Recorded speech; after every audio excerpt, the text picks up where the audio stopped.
This is the online interface for an application called Drone Deploy that you can download to your phone or your tablet, and you use this application to control your drone to fly a series of waypoints and grids and take a series of still images to map out an area.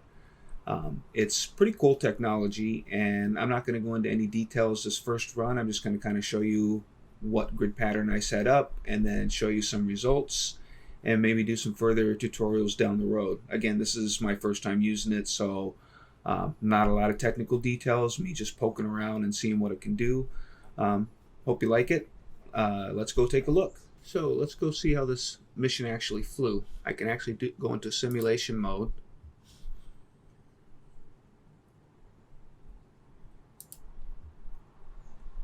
And wait for it to load. And here we go. So this is just a quick simulation. Image capture started. Showing you the pattern that the drone flew. And it's pretty boring, but the cool thing is, like, I'm just standing there watching the drone do this. I've got the controller in my hand and I can take control over it at any point, but I'm just letting it fly its mission and watching it fly. It's kind of boring at first, but just watching the drone make all its maneuvers and stuff is pretty cool. I am not connected to the DJI Go 4 app. This is all done through Drone Deploy and the software that I downloaded to the tablet to fly it.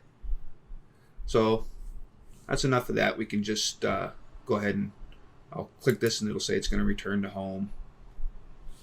We'll just reset the flight. So now we're back to where we started. So from here, I'm going to go ahead and jump over to the Explorer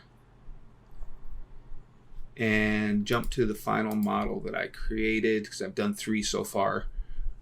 This one includes all the images, and as you can see over here, map details. There it is. Yeah, so 828 images, and this is me going back and flying a couple more times to capture some more details. Once I got those, I was able to come in here, add them all in. It took about 10 hours to render the whole thing. Let's go back and look at the model. And here it's just kind of pre-rendering on screen.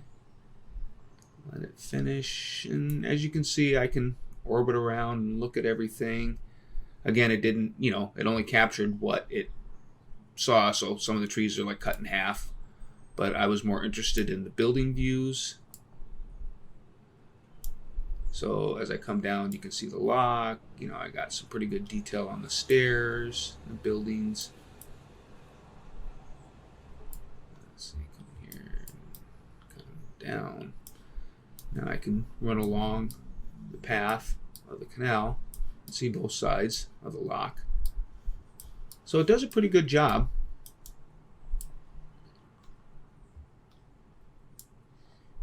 You can start seeing where it can break down on some of the images, but I didn't capture a lot of this side. This side definitely looks way better. And I can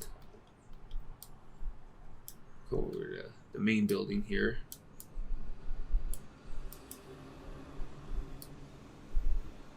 And you can see I did a pretty good job on this one. I did spend a lot more time on this building. But otherwise, this is pretty much what it creates. Pretty cool piece of software. I can see its potentials for other things that you can do with it. One of the other things is if I go back to the regular map, there is vegetation, for plant health. Red bean, kind of dry, unhealthy. Green bean, healthy. I'm assuming. I haven't spent any time in this area except for just what I'm doing now, clicking on these buttons, kind of checking it out to see what it does. And you can kind of zoom in a little bit, and now it's touchy. So, there's some potential here for information that you could share with clients. Not quite sure yet. You can also do an elevation, which it's pretty good at. Blue being the deepest or lowest elevation, and red being the highest. So the treetops are basically the higher points in the map, as opposed to the water down in the lock itself. Not quite sure how all this reads. Like it says minus 26 feet right here. That's down in the lock, and then 67.83 feet being some of the highest points. So I'm assuming that's probably over here or here. There are some pretty tall trees there. But could be useful information for different types of locations like construction sites and things of that nature. But all in all, it was fun to work with. I plan on doing some more exploring, and I will keep you up to date if you're interested. Thanks for watching.